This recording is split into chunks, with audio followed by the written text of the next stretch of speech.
What's up, kings and queens? It's your boy Dan from Daft Previews, and I'm here once again to take you through a comprehensive NBA player prop preview for this massive upcoming slate. If this is your first time watching this video, I do this every single day. I take you through all the key players that I like. We talk about their matchup, their form lines, what I think is going to happen, and I do all this to give you all the information that you need to make the best bets possible. Now, it works sometimes, and sometimes it doesn't. But yesterday, it absolutely did. 20.6 units profit. Absolute murder of a day. 9-1 on straight bets. We hit a lot of high value single bets. It was just an amazing day all around. So a lot of you guys hopefully lined up your pockets, and hopefully we can deliver on that once again. Before we jump into the preview, I want to do a special shout out to some more Daft Previews All-Stars. I want to give a shout out to Hub 1207. Thank you, my man. And let me read this properly. Yehoshua Gold. I hope I got that right. But I want to thank you both signing up to be a Daft Previews All-Star. Now, if you're interested in joining the gang and supporting me in this channel, you can click the join button just below this video. It's about $5 a month. And what that does, it really prioritizes you within the channel. If you drop a comment, I'm always going to see it. I'm always going to respond. And so will everybody else. You get some emojis, little things like that. Look, I appreciate all the support. Even everybody who's throwing out some super thanks. Someone sent me 50, 20. Like, you guys are just throwing cash at me. But I think it's because a lot of you guys have been winning on these picks. So hopefully we can continue that trend. It's a massive slate of games. Let's not waste any time. Let's get into it. Let's go. All right, so we're kicking things off with the Orlando Magic versus the Philadelphia 76ers. 76ers 8-point favorites in this game. In terms of lineups, Franz Wagner, Kyle Lowry, Joel Embiid, all game time decisions in this one. There are limited markets available. I think Embiid's the only one for the Philadelphia 76ers. A couple scrubs from the Orlando Magic. So there's two players that I really want to hone in on in this one that I'm considering taking. The very first one, I'm looking at Paolo Banchero. And I normally look for a reason to fade this guy, and I may have found it. So look for Banchero. I'm looking at taking his under in his PRA. Not the favorite play that I've found, my favorite play that I've found, but the hit rate on this is quite good. So let me take you through it. So his line's at 35.5. Looking at the under here, and that's minus 109. So the odds are pretty good in this one. He's gone under in 8 of his last 10 games, going under in 14 of his last 20. Not only that, if we look at head-to-head matchups as well, he's gone under in 5 out of his last 6 games against the Philadelphia 76ers. It's very surface-level stuff, to be honest. But I think if we think about how he scores, the under in his points is probably the main prop that I'm thinking of taking. But the PRA is probably just for safety because his rebounds assist line is quite high. In terms of matchup, before I talk about his points, rebounds and assists, he does have a good matchup for that. Points-wise, the matchup best, but it's not the most difficult. So I'm considering either the under in points or the under in his PRA. So obviously the under in his PRA is cashed quite well against the 76ers, 5 of his last 6, and in his last 10, 6 of the last 10. So the PRA does give us probably a higher hit rate if we're just looking at the numbers. That's why I'm looking at that. But the main reason is because I think he goes under in his points line. Now let's talk about his points line for a minute. His line in this game for points is, 22.5 points, which is pretty much his average on the season. For his last 20 games, I think he's averaging less than that anyway, about 21 points per game. If we think about how Banchero scores, he scores a lot in the pick and roll ball handler, whereas Philly pretty good at defending that style of basketball.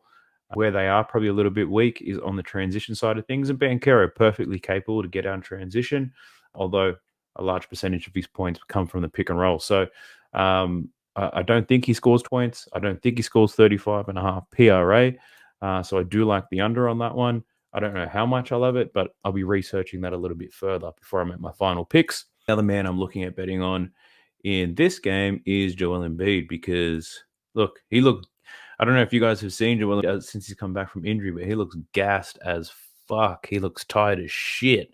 But he's been producing. So the first play that I do want to look at is his over in first quarter points. First quarter points for Joel Embiid. What am I looking at? I was looking at about 7.5 points. Line may have moved to 8.5. Yeah, 7.5 is minus 137, which isn't great, but hit rate's very much the same, I believe. But let's look at 8.5 anyway. Bit of plus money action. So, what are we talking about here? Embiid up against the 76ers. Now, he's covered this line in 7 of his last 10 games. He's been back from injury in for 4 games now, and he's covered this line in 2 of those 4. So, nothing crazy going on there. In head-to-head matchups, 3 matchups against the Magic, he's killed them in his last 2 games. 16 and 15 points in the first quarter. I guess the main things that I'm going to look into this is minutes. So prior to his injury, he was playing 12 minutes straight in the first quarter. Since he's come back, clearly playing less. But what we can see over his last 4 games, his minutes in the first quarter are slowly on the increase from under 6 to under 8, over 8, just under 9. Hopefully he gets over 9 to 10 minutes in this game. One thing I'm going to check is his field goal attempts and see how aggressive he is whilst he's on there. But if you want to talk about Joel Embiid and the scoring matchup, so I guess one thing to keep in mind is, this guy's still averaging almost 35 points per game this season. He's a free throw merchant. He's destroyed the Magic in the past, can score in the post, can score in the isolation. And the Magic, they're a great defensive team, but not for those particular types of basketball. Where they do excel is in probably the more common ways people score. They're good at defending the pick and roll, and they're good at defending spot-up shooters. So someone like Joel Embiid, they don't have an answer for. So I think Embiid can have a strong scoring game in this one. Rebounds and assists-wise, probably not. So another play for Joel Embiid I'm looking at taking is an under in his rebounds and assists. So he's cashed the under in 7 of his last 10, 3 out of the 4 games since he's come back from injury. And looking against his form against the Magic, his last 2 games against them has been somewhat difficult. His last game especially, that was an OT game, I believe, but got played 30 minutes, 7 rebounds, 2 assists. So that's one play I'm thinking of taking the under. But yeah, look, there's a lot of games in here, so I'm trying not to make my decisions too early. I kind of want to go through all the players, see what I like them, and filter out the shit ones, because we just had a massive day, that 20 units. But there's a trend of mine when I have a massive day like that, I get a little bit overexcited the following day and make a lot of bets that I probably shouldn't take. I take them, and it kills me a little bit. So trying to practice a bit of self-discipline in this one. So I apologize if I'm not over enthusiastic about these plays, but just trying to settle things down. Jumping into the next game, it's the Indiana Pacers versus the Cleveland Cavaliers. And in this game, what do we see? In terms of lineups, pretty much everyone you would expect to see is there, which is good. Hoping to see a competitive game. Cleveland, 3-point favorites in this one. But what do I like in this? I've got 3 players that I wanted to look through. So the first one I wanted to look through, let's look at Miles Turner. And what I'm looking at for Miles Turner is his 3-point prop. So his line for 3-pointers is 1.5. You're getting minus 119 odds for that. But I think with a little bit of line shopping, we'll be able to find something nice. And Miles Turner, he's hit this in his last 10, averaging 2.1 3-pointers made. In terms of the matchup, the Cleveland Cavaliers allow the 12th most 3-pointers made to centers on the season, which isn't massive, but if you think about it, that's probably the weakest point in their defense when it's defending the 3-pointers. We know Miles Turner likes to pop, doesn't roll to the ring all too often. Now, if we look at head-to-head matchups for Miles Turner against the Cavaliers, he's had a bit of success, averaging 2.1 3-pointers made against them. He's covered this in 5 of his last 6 games against the Cleveland Cavaliers, versus them 3 times this season, I believe, and covering in 2 out of those 3 games. So in terms of just the numbers, those look good.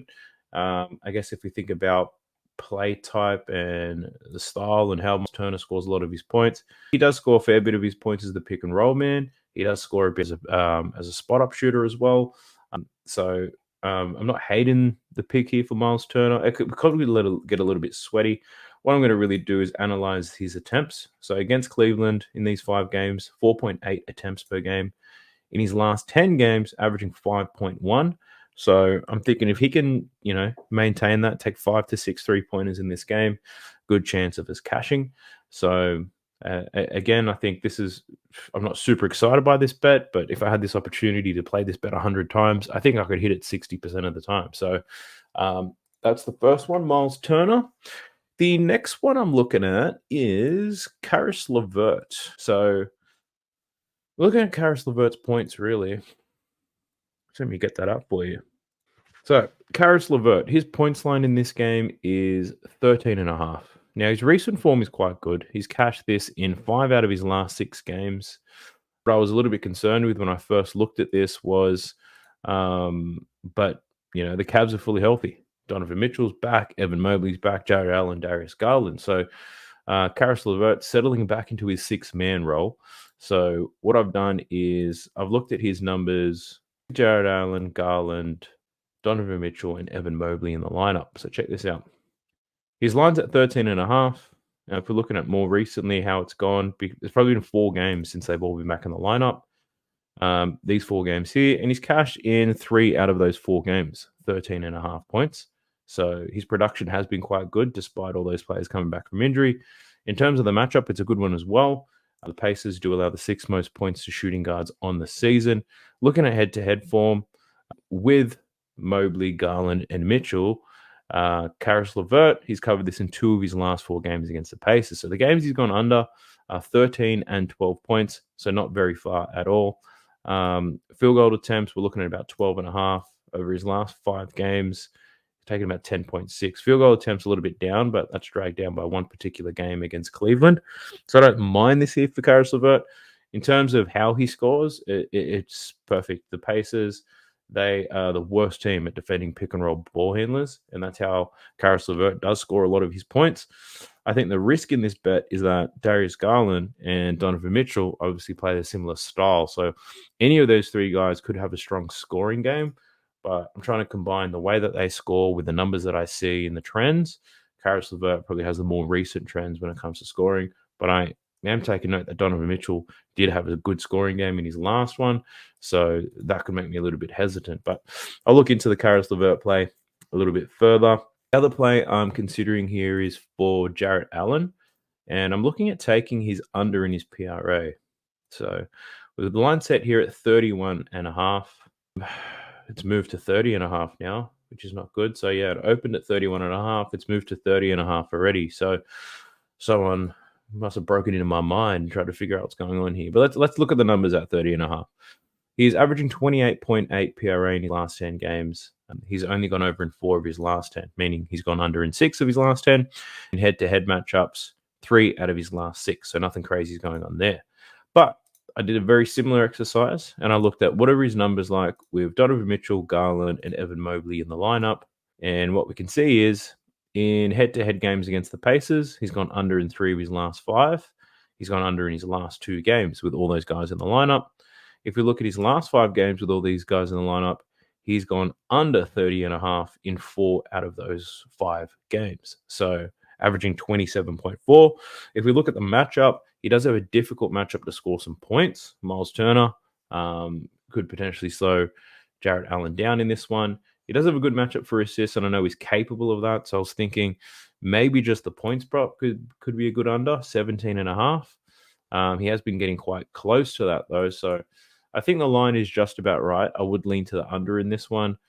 So I probably won't take it. I'm going to look into it a bit further just to see if there's a bit of value in that because, it's only 4 games since they've had all those players back. And sometimes you can catch these lines off guard. Other than that, I'm not loving too much else in that game.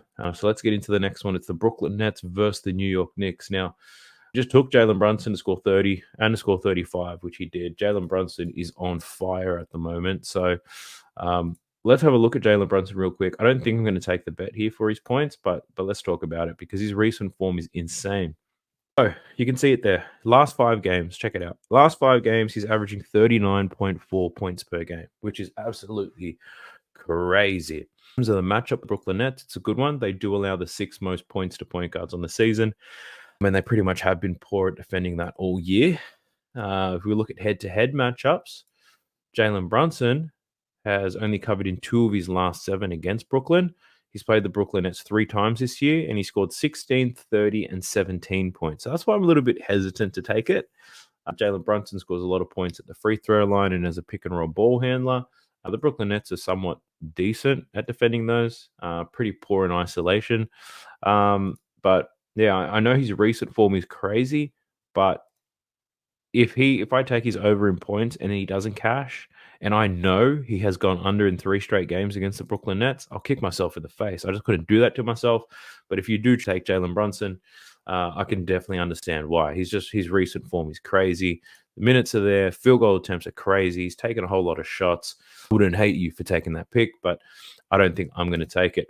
What I am considering taking is his opposition, which is Dennis Schroeder. So I'm looking at his rebounds plus assists and then maybe a potential value play on his rebounds. Now, check out this recent form for Dennis Schroeder. Now, his last 10 games, he's averaging 11.6 rebounds plus assists. We've got a line of 9.5 here. He's cashed this in 8 out of his last 10 games, which is banging. If we look at the matchup, it is a difficult one. The Knicks, third fewest rebounds, fifth fewest assists on the season. So that needs to be factored in, but I think it already has been. I think that's why we see a lower line. And then we see his last matchup against the Knicks. He had 7 rebounds and 3 assists just covering this line. So I think the line is just about right. They did play about 2 to 3 weeks ago. So I'm just checking to see if that falls into his last 10. It doesn't. It may fall into his last 20 games. But regardless, what I have noticed, though, just looking at this, thanks to Outlier, is the recent trend here for Dennis Schroeder is we're seeing somewhat uplift in his potential assists, which is great. And we're also seeing an uplift in his rebound chances. So if Dennis Schroeder can stay active, get amongst it, keep those opportunities high, I don't mind this play for him. The other play that I'm looking at is looking at his rebound line. So his line is at 3.5, and you can get that for plus money. So I don't mind that either. You can see the hit rate is crazy, and he had 7 rebounds last time against the Knicks. I'm looking to take it a step further, even though this is a plus money play. So I don't want to play too many units on Dennis Schroeder. I'm thinking of taking him over 4.5 rebounds in this, plus 260. And now that's cashed in 7 of his last 10. He also hit the 7 rebounds against the Knicks last time. So given his rebound chances at the moment, hopefully he has a big game with these rebound chances. The 4.5 seems like a very reasonable number in my opinion at these odds. So that's one thing I'm considering. I guess my only concern is that the matchup is a difficult one. So I'll be looking. What am I going to be looking at? I'll be looking to see how all the point guards that the Knicks have played, probably over the last 10 games. How well have they rebounded? What do their rebound chances look like? But we'll see where I land with that. The other player I'm looking at is an absolute beast, and it's this guy, Josh Hart. I watched that game today, and he was just a rebounding machine. Just watching him go to work is beautiful, man. It's just beautiful. But what I'm looking at for Josh Hart is his rebounds plus assists in this one. So up against the Brooklyn Nets, he's got firstly, his form is amazing. 17.2 rebounds and assists as an average over his last 10 games. One of those games he got ejected. So that really pulls the average down. So he's covered in 8 of his last 10. He's got a great matchup here.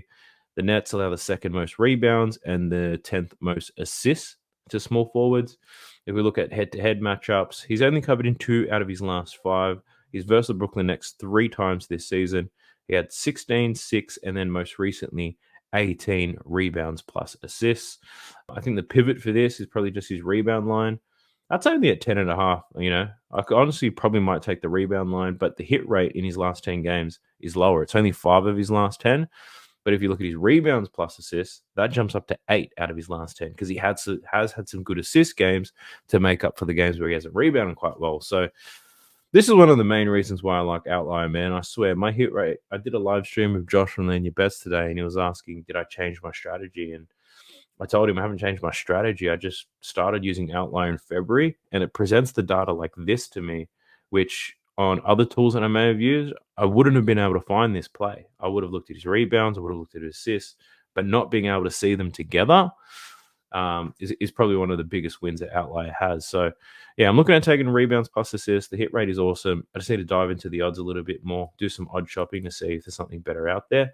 But it also check out. He's done it against his opponent. He's been doing it as of late. The matchup is excellent. He's playing for the New York Knicks, so he's going to get 1,000 minutes in this game anyway. I like it. So, Josh Hart.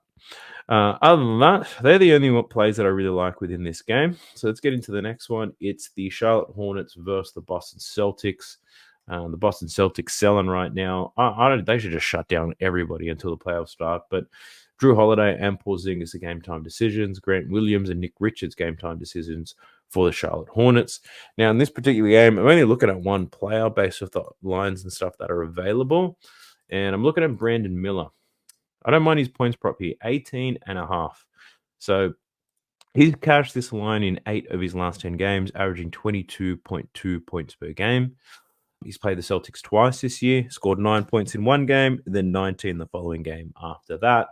In terms of the matchup, it is a difficult matchup. The Celtics allow the seventh fewest points to small forwards on the season. But if you've been watching the Celtics as of late, they do not give a fuck. They don't give a shit right now. They can't wait for the playoffs to start. So I'm not too intimidated by the Celtics' defensive stats based on the season. I think the only thing that I'm concerned about, Brandon Miller does score a lot of points as a spot-up shooter. The Celtics do limit that quite well. At the same time, he could pick and roll, and the Celtics, not a great team defending that. So Brandon Miller hopefully gets his hands on the ball a lot, but I don't mind this play at 18.5. Yeah, I'm not too worried about the Celtics defense at this point. Let's jump into the next game. What do we got? It's a Denver Nuggets versus the San Antonio Spurs. Now, in this game, obviously, the whole Nuggets starting lineup, they're game time decisions, top to bottom, all game time decisions, but I think they'll all play. Different to the Celtics, though, the Nuggets, I believe they're still fighting to hold on to the number one spot in the West. So it's still a somewhat must-win game that I'm sure they will win. But the good thing, up against the Spurs here, who are shit, but they do have Wemby. The line's at 13 points, and the Spurs have actually been covering the line quite well against the Nuggets this season, which is going to keep the starters on the court. So there's a couple of plays that I don't mind in this one. The first one, similar to the Boston game, a lot of these Nuggets starters, all of their props are a lot lower. So the hit rates that I'm seeing look ridiculous. Jamal Murray's looks great. Aaron Gordon's looks excellent. So let's just take a look at that. The first one is Aaron Gordon's rebounds plus assists. 9.5 is the line. He has cashed this in 9 out of his last 10 games, averaging 12.4 rebounds and assists. Turns into the matchup, somewhat difficult for rebounds, but I'm not too concerned with that, given the Spurs are resting everyone. Assists, he's got a great matchup for that. So his assists, he's been banging as of late. I think that could be a good play on its own. If we look at the head-to-head form, he's cashed this in 3 of his last 5 games against the Spurs. He's played the Spurs, 3 times this season, cashed that 2 out of his last 3. I think the other pivot is probably his assist line. It's 3.5. So you can see he's been cashing that quite well. Potential assists are up. Jamal Murray has been playing, and he does have a good matchup here as well. What I don't like is just the odds, minus 135. So that leaves me a little bit hesitant. Other player that I'm considering for Aaron Gordon is his just first quarter rebound prop. Nothing mad here. It's just got a crazy hit rate. 9 out of his last 10. And he has cashed in 2 out of the 3 games against the Spurs this season. But I probably won't. The first quarter props have actually been kicking my ass the last few days, so I might not take that. His assists and his rebounds plus assists, that's got my attention. Obviously, Michael Porter Jr. in the first quarter, I am going to take that because I've just committed to taking that religiously. A 65% hit rate on the season, 90% hit rate over his last 20 games. Look at that. 18 of his last 20 games, he's cashed 4.5 points in the first quarter. What's crazy is one of the games he didn't cash in the first quarter was against the San Antonio Spurs. And I know that because I watched that game, because I bet on it, obviously, and he sucked. He missed a whole lot of shots, but I'm still going to take Michael Porter here. You can get it for plus money. Why the hell not? Just needs to make 2 buckets because he's always going to hit a 3. The other play that I'm looking at, though, is for Nikola Jokic. And I haven't bet on Jokic too much because what he decides to do in a game is a little bit unpredictable, where he wants to score 40 or if he's going to get a triple-double and 15 assists or whether he's going to rebound at all. Sometimes he doesn't even make 10 rebounds. So I'm looking at his points prop in this one. 28.5 plus money. He's hitting 6 of his last 10, averaging 30 points per game. Up against the Spurs and Wemby, who allow the most points to centers this season. He's had a lot of success against the Spurs. He's cashed this line in 4 straight games, all 3 games up against the Spurs this season. He's absolutely killed them. Last time against Wemby, scored 42 points. So I'm hoping Jokic keeps the scoring hat on. It's a game they don't want to drop. I think everyone's getting excited to play Wemby, to be honest. Like, I wouldn't be because I'm only 5'7", so that wouldn't be a fair matchup. But yeah, Jokic to score here. I don't mind it. He'll score in the post. He'll score as the pick and roll man. I really think he can make it happen. Offensive boards, you name it. He can make it all happen here, Jokic. So I'm liking his points prop. I'm also considering taking him for over 35 points. That's plus 290. Could be a high value single, purely for the reason that he's cashed it twice already against Wemby this season. And in his last 10 games, he's cashed it 3 times. So I think the frustrating part is I'll know pretty early whether this is going to cash or not, because if he's not aggressive and he's just fucking around out there, that might hurt me. But this is gambling. You got to take some risks sometimes. The other play that I'm looking at in this game is for Jamal Murray, looking at his rebounds plus assists. So that line is at 9.5. 9.5 is cashed this in 7 out of his last 10. And the matchup is not the greatest one. The Spurs, 13th fewest rebounds, 11th fewest assists to point guards. I guess the reason why I'm potentially considering it is he's cashed this in 4 consecutive games against the San Antonio Spurs. He's only versed them twice this year, 13 and 18 rebounds plus assists. So in those games, cashing like a motherfucker. And it's not like he's playing terribly at the moment. A 70% hit rate over his last 10 is not bad. I don't mind this one. I think my concern is that I don't want to bet on Aaron Gordon, Michael Porter Jr., Nikola Jokic, and Jamal Murray. All 4 of them, I don't want to do. So I'll look at them all. Obviously, I'll bet MPJ in the first quarter, but Gordon, Jokic, and Murray, from out of those, I'll probably try to decide which one do I like the best and only bet that. Because if there's a chance I've read this game wrong, that's a very, very expensive loss to take right there. The last one I'm looking at, we're getting close. This could be the last time we see Wemby until next season, if they choose to shut him down. But Wemby, what play am I looking at? I'm looking at Wemby steals plus blocks. That's what I'm looking at. So where is it? Steals plus blocks. His line's at 4.5. The odds are moving. It's minus 150 now. Could even be 5.5. But check this out. He's cashed in 7 of his last 10 games, averaging 5.6 steals plus blocks. 3 games against the Denver Nuggets this year, and he's cashed it in all 3 games. Which is the main reason why I'm taking this. 6 steals and 4 blocks in his first game, 2 steals, 3 blocks in the second game, and his most recent one, 9 blocks and 1 steal against the Denver Nuggets. So I think that would be I was going to say a fun bet to ride, but it could also be very frustrating, right? So I don't mind that. I'll research that a bit further. Those odds are pretty shit, to be honest. So there's a chance I don't take it if I can't find something better. But yeah, I think that's interesting form lines there for Victor Wembanyama. The next game is the Lakers versus Memphis Grizzlies, and I didn't find anything I like in this game. This Grizzlies team, you don't know who's going to produce what. The line is 15.5 points for the Lakers. Davis and James are game time decisions. I honestly couldn't tell you which way that game's going to go. Like, obviously the Lakers will win, but I don't know how these players are going to perform. So jumping into the next one, it's the Atlanta Hawks versus the Minnesota Timberwolves. Now, Atlanta, I'm sure they have some game time decisions or something. Yeah, they got DeJounte Murray, Clint Capella, game time decisions. Karl Anthony Towns is also a game time decision. So you got a few players there that really move the lines. So at the moment, there's nothing that I'm really interested on betting on this game. Yeah, there's just too many important pieces that could potentially. They're pretty unlikely to play, to be honest. Murray, Towns, they're questionable, not even probable. So yeah, I'm not liking anything in that Atlanta Hawks and Timberwolves game right now. If I have time in the morning, the data, and I'll see if I can find anything. But for now, nothing there. Then we've got the Milwaukee Bucks versus the OKC Thunder. Now, Giannis is still out. Dame Lillard's a game time decision, most likely won't play. Brook Lopez, Bobby Portis, Middleton, they're all game time decisions too. They're unlikely to play here. So OKC, 14-point favorites in this game. And as 14-point favorites, they're still not going to really rest anybody, OKC. They're still coming with it. But my picks for this game, I've got nothing for the Bucks players because obviously we don't know who's going to play. But I am leaning for my man Josh Giddey over here, the man from Australia. Now, he's got pretty good form lines for PRAs and all that type of shit. But I'm going to try to keep it simple with Josh Giddey. And I'm just looking at his points prop. 13.5 is the line, plus 100, so you know I like that. He's cashed in 8 of his last 10 games. He's averaging 18 points per game. And I know the matchup is good, but people might be thinking, but SGA was out for a lot of the time. I know that. So let's just check the games where SGA has played. Now, Josh Giddey, in his last 10 games with SGA in the lineup, he's cashed in 6 out of his last 10, still averaging 14.5 points in that span. He's starting to see an uplift in his minutes, which is my favorite thing. There was one point in the season where he was playing about 20 a night. We're seeing a lot more games where he's getting closer to 30.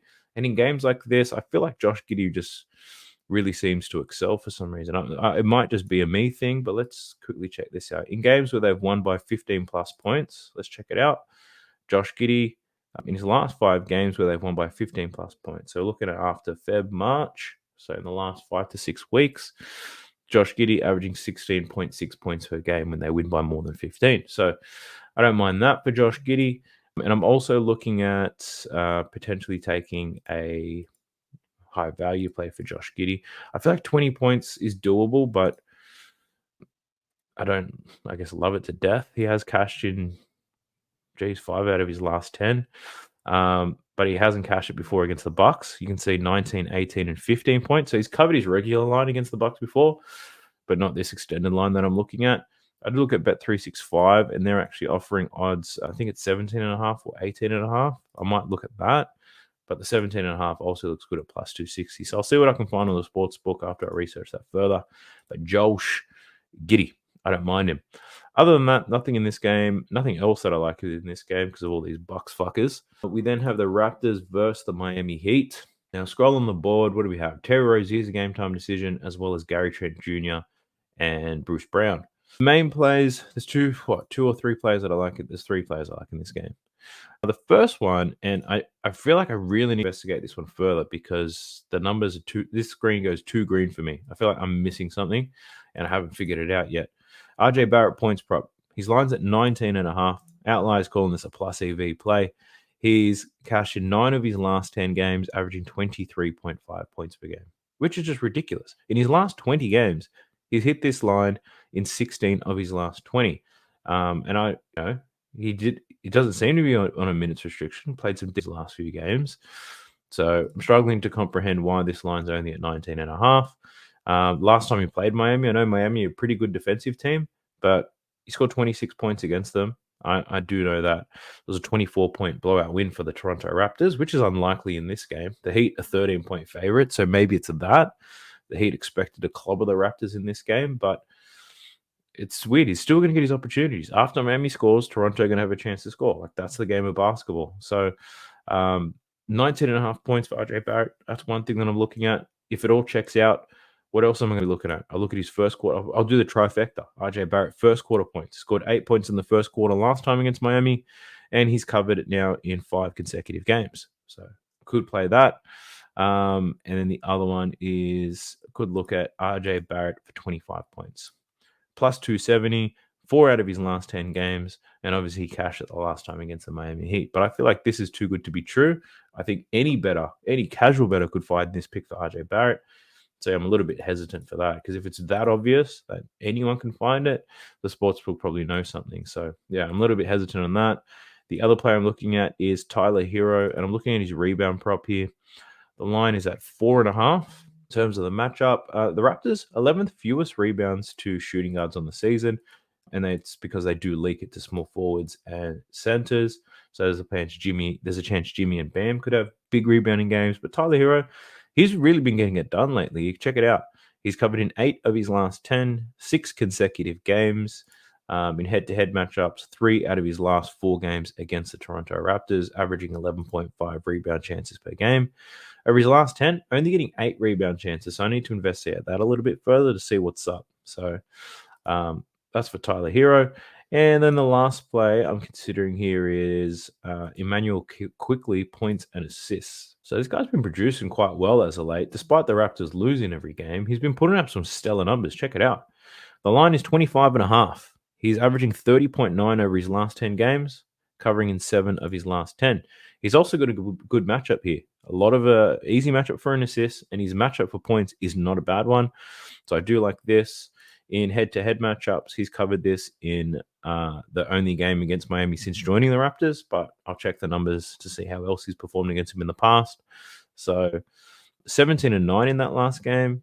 Only played 30 minutes. That was a blowout win, so over his last 10 games, he's getting about 35 minutes a night. So if we can get 35 minutes out of IQ and he's gets a lot of shots up, a lot of assists, I hope, I can definitely see this one cashing. So this one I probably like a lot better than the RJ Barrett and Tyler Hero plays. Q. Let's get it, baby. What else have we got next? We've got the Mavs versus the Pistons, I believe. And there's only markets available for Luka and Jalen Duren. And Cade Cunningham, he's most likely going to be out, but listed as game time, I think. Luka Doncic is a game time decision as well. So nothing in this game that I'm going to really call out that I like. So let's not waste any time. We'll have to check that one in the morning. We then have the Pelicans versus the Warriors. And now these Pelicans made me a lot of money today. Trey Murphy made me some cash. Valanciunas made me cash.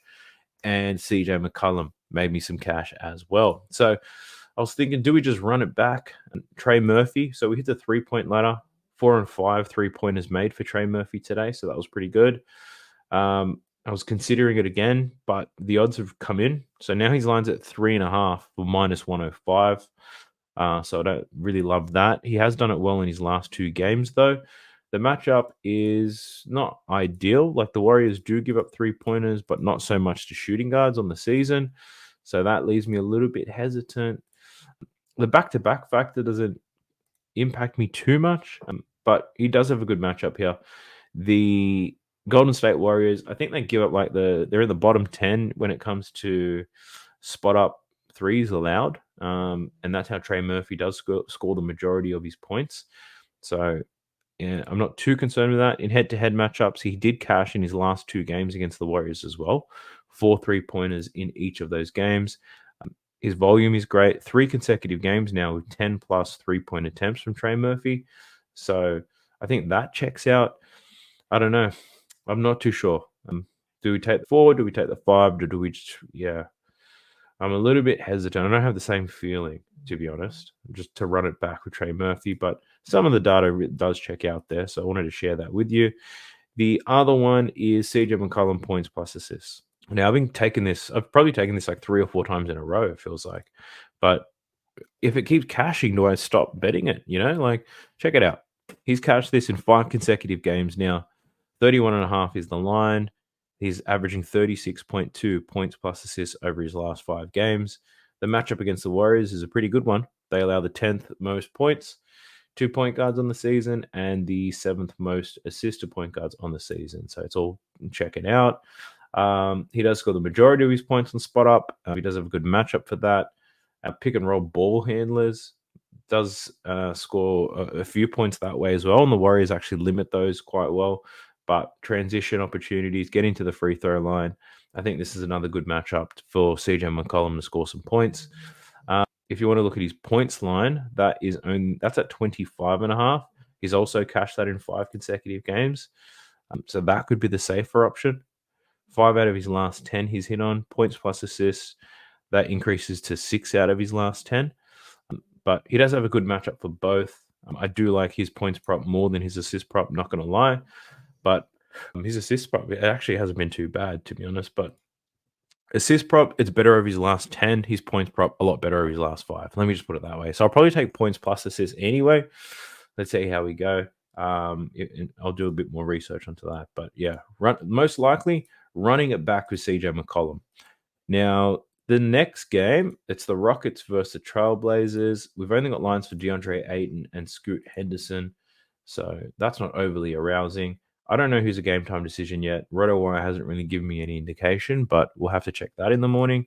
Then I'll just call out here that the Utah Jazz are versing the Clippers. And James Harden's a game time decision. Paul George looks like he's going to play. The only player that I'm potentially taking here is Keontae George, and it's under in his rebounds and assists. So the line's at 8.5, minus 120, 6 of his last 10. He's got a tough matchup here against the Clippers. And in 3 games against the Clippers this season, he's averaging 5 rebounds and assists against them. He's played big minutes in only one of those games, but he still struggled to hit this line. He's playing 32 minutes a night at the moment, averaging 7.4 rebounds and assists. I think given the tough matchup, challenges in the past, I think he falls short of this. So I did skip to the last game just so I could finish on this one. So the Phoenix Suns versus Sacramento Kings. I think this is going to be a great game. Suns 5-point favorites in this one. Keegan Murray is a game time decision, but other than that, everyone looks ripe and ready to go. So in this particular game, I like this game because it's probably a bit more, gives me that playoff feel. And the reason why I say that is you can't just look at recent form if you're going to make your decisions against these teams.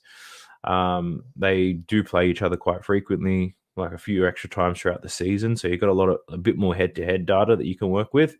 And you see some real contradictions. So, for example, Domantas Sabonis is a great example. So if you look at Domantas Sabonis for this game, what you're going to find here, I'll just use his points as an example. What you're going to find, if you look at his points prop, His recent form is terrible, right? He's only hit this line of 18.5 once in his last 10 games, averaging 15 points a game. But if you look at head-to-head form here, you see the complete opposite. 23 points per game against the Phoenix Suns. He's killed them in the 3 games that they've played already this season, 28, 21, and 35. If you look at the matchup is a difficult one, but Sabonis has killed the Suns in the past, but his last 10 games have been awful. So as they think about it, which one would you bet on? I don't have the fucking answer, so I'm just not betting on it. But let me know, which one of these would you bet on? And I think there's a lot of different players in this game who have very similar form lines. You're not necessarily seeing, let's call it the Holy Trinity, where their recent form is great, their matchup is great, and their form against their opponent is great. We're not seeing that. Let's call that the Holy Trinity and move on. But let's talk about the players that I am considering taking here. I'm looking at De'Aaron Fox. That's the first one. So De'Aaron Fox, I'm looking at over 28.5 points. And if I look at the form lines here, I might look like a crazy person, but I might be willing to look crazy in this game. So check it out. He's averaging 26.3 points per game in his last 10. He has cashed in 4 of his last 5, but only 4 of his last 10, right? So his very recent form is better, but his last 20 games, pretty average. He does have a good matchup here.